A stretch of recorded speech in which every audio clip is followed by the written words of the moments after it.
내 삶은 실패의 연속이었다. 바로 이것이 내가 성공한 이유다. 근데 역사상 가장 위대한 선수였던 마이클 조던조차 성공하기 전에 이렇게 많은 시련과 실패를 피할 수 없었습니다.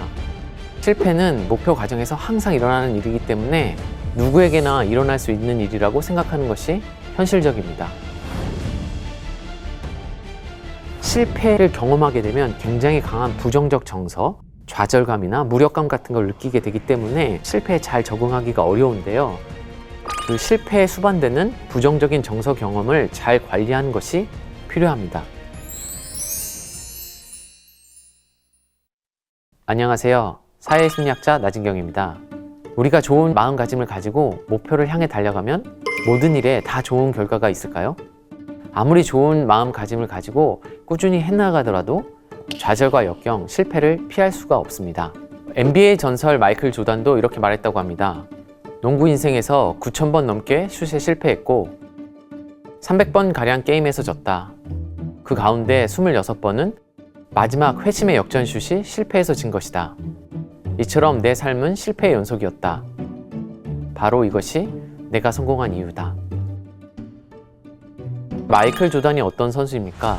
역사적으로 가장 성공한 스포츠 스타 중 한 명이고 농구에서 Greatest of All Time, GOAT이라고 불리는 선수입니다. 6차례 우승했고 6차례 파이널스 MVP를 땄고 5차례 정규 시즌 MVP를 수상했습니다. 하지만 이런 마이클 조던도 성장 과정에서 여러 차례 실패를 경험했다고 합니다. 고등학교 때에는 다른 선수들에게 밀려 대표팀에서 제외된 적도 있었고 고등학교를 졸업할 시점 마이클 조던은 NC 스테이트에 진학하고 싶었지만 그 학교에서 리크루트하지 않아 오퍼를 받지 못했고 결과적으로는 UNC에 진학하게 됩니다. 그리고 프로에 와서 NBA 진출한 이후에도 발부상을 당해서 장기간 동안 결장을 하게 되었고 어느 정도 자리를 잡고 기량이 올라온 이후에도 3년 연속 디트로이트 피스톤즈에게 져서 플레이오프에 탈락하고 우승하지 못했는데요. 당시 디트로이트 피스톤즈는 배드보이즈라는 닉네임을 가지고 있었던 팀이었고 그리고 굉장히 거칠고 피지컬한 플레이를 하는 것으로 유명한 팀이었습니다. 당시 조던은 NBA에서 최고의 선수로 뽑혔지만 디트로이트 피스톤즈는 조던을 막기 위해 겁을 주고 거친 플레이를 펼치는 조던 룰이라는 수비법을 개발해서 3년 동안 조던을 괴롭혔는데요.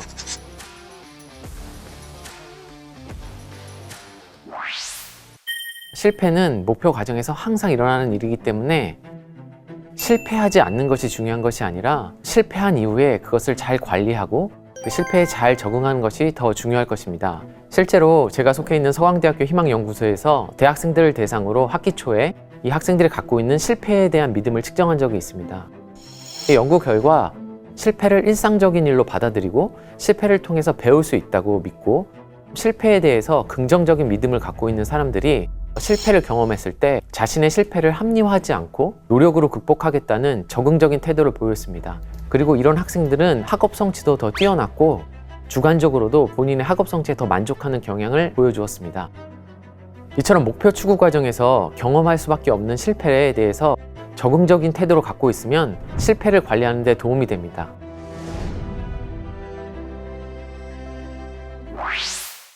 실패를 경험하게 되면 거기에 잘 대처하기에는 굉장히 어려운데요.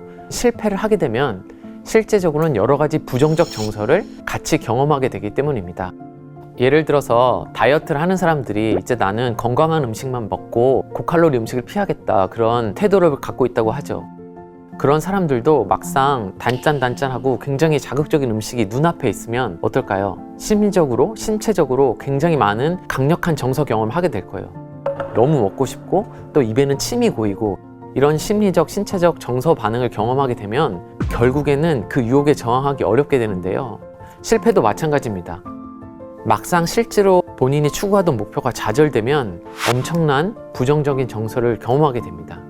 내 인생에서 정말 중요한 목표들이 좌절하게 될수록 정서 경험의 강도는 그만큼 더 커지게 될 것입니다. 따라서 목표를 추구하는 것, 특히 중요한 목표를 추구하는 과정에서 실패에 잘 적응하기 위해서는 그 실패에 수반되는 부정적인 정서 경험을 잘 관리하는 것이 필요합니다.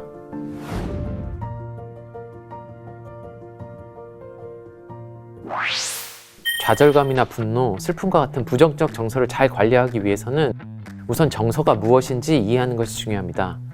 예를 들어서 여러분들이 으슥한 산길을 걸어가고 있는데 뭔가 쎄한 느낌이 들었다고 가정해 보시죠. 그런 일이 생기면 두려움을 느끼게 될 겁니다.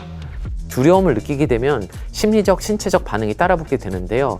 신체적으로 얼어붙고 그리고 심리적으로는 불안감을 느끼게 됩니다. 근데 이런 일은 적응에 굉장히 도움이 되는데요. 그런 상황에서는 심장이 빨리 뛰게 되고 쿵쾅쿵쾅 거리게 되는데 그렇게 되면 팔과 다리에 피가 공급이 되고 에너지가 공급이 됩니다. 그래서 나중에 그 위협의 실체를 알게 되었을 때 거기에 대응해서 싸우거나 아니면 도망갈 수 있게 되는 거죠. 결국 정서라는 거는 중요한 일이 생겼을 때 거기에 잘 대응할 수 있도록 심리적, 신체적으로 준비시키는 것이기 때문에 그 중요한 일이 잘 종결이 되면은 강렬한 정서 경험은 가라앉게 됩니다. 예를 들어서 여러분이 누군가에게 분노와 짜증이 느끼게 되었을 때 그 사람이 왜 그런 일을 하게 되었는지를 이해하게 되고 그 의미를 파악하게 되면 짜증과 분노의 강도는 줄어들게 되겠죠. 반대로 정서 경험을 유발하는 어떤 일을 경험하게 됐을 때 그 일이 갖는 의미를 찾지 못하게 되면 정서 경험은 계속됩니다.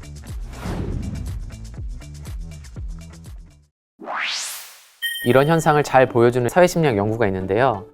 대학교 도서관에서 공부하고 있는 학생들에게 메모와 함께 일부를 전달했는데요.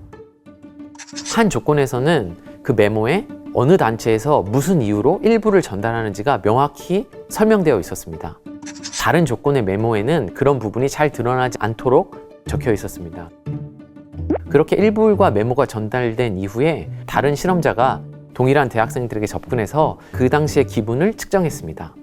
연구 결과 일불이 왜 주어졌는지 모르고 있던 학생들은 긍정적인 정서가 5분이 지날 때까지 계속 유지된 반면 내가 일부를 왜 받게 되는구나 알 학생들은 일부를 받지 않은 학생들과 기분이 크게 다르지 않았다는 거죠. 결과적으로는 의미를 파악하지 못하면 정서 경험은 이어지지만 의미를 파악하게 되면 정서 경험은 줄어든다는 실험 내용입니다.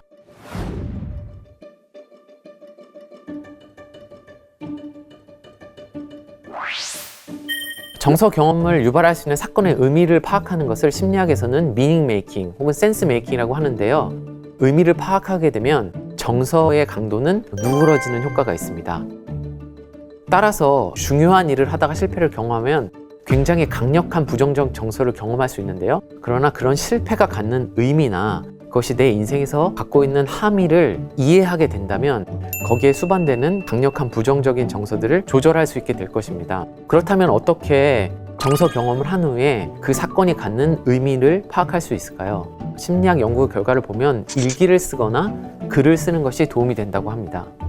글을 쓰게 되면 마음이 차분해지고 그 사건이 갖는 의미에 대해서 생각하게 될 수 있어서 실제로 부정적 정서가 줄어든다는 연구가 있습니다. 글을 쓰게 되는 것은 어떤 사건이 가지는 의미와 함의를 생각해 볼 수 있기 때문에 그 정서 경험을 조절하는 데 큰 도움이 됩니다.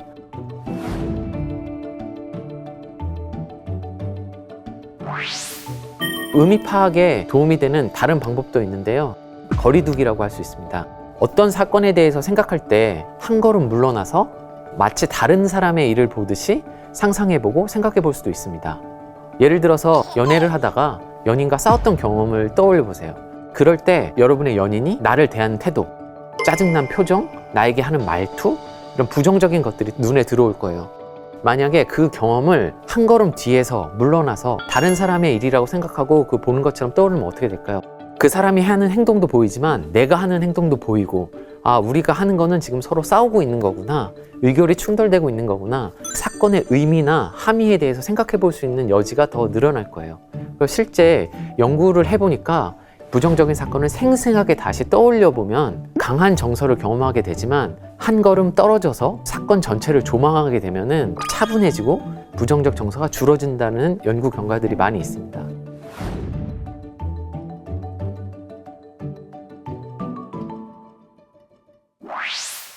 미시간 대학교의 사회심리학자 이탄 크로스와 그 동료들의 연구 결과 부정적 사건을 눈앞에서 다시 보듯이 생각하게 한 집단과 몇 걸음 뒤에서 마치 CCTV로 보듯이 거리를 두고 생각하게 한 집단을 비교해보니 눈앞에서 생생하게 다시 경험한 집단에 비해서 멀리서 그것을 관조한 집단의 사람들이 훨씬 낮은 부정적 정서를 보고했고요. 뿐만 아니라 이런 거리두기의 긍정적 효과는 연구 종료 후 며칠이 지난 후에도 계속 유지되는 것으로 확인되어서 거리를 두게 되면은 정서를 잘 조절하게 되고 그것의 긍정적 효과가 종단적으로도 이어진다는 그런 걸 확인할 수 있었습니다.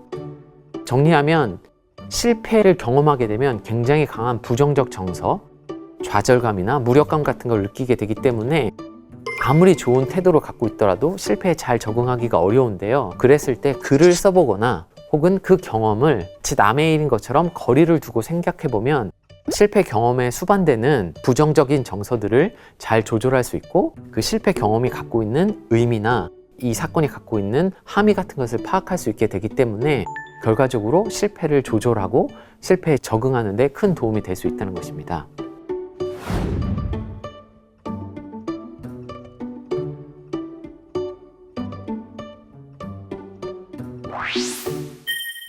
우리의 삶에 고단함과 피로가 있다는 것을 부정하기 어렵습니다. 하지만 성장에 대한 믿음과 의미를 찾으려는 시도가 함께한다면 어떨까요? 제가 좋아하는 황정은 작가의 소설 계속해 보겠습니다에는 다음과 같은 구절이 나옵니다. 인간이란 덧없고 하찮습니다. 하지만 그 때문에 사랑스럽다고 나는 생각합니다. 그 하찮음으로 어떻게든 살아가고 있으니까, 즐거워하거나 슬퍼하며 버텨가고 있으니까. 성장에 대한 믿음과 의미를 찾으려는 시도와 함께 우리 모두 계속해 볼 수 있었으면 좋겠습니다.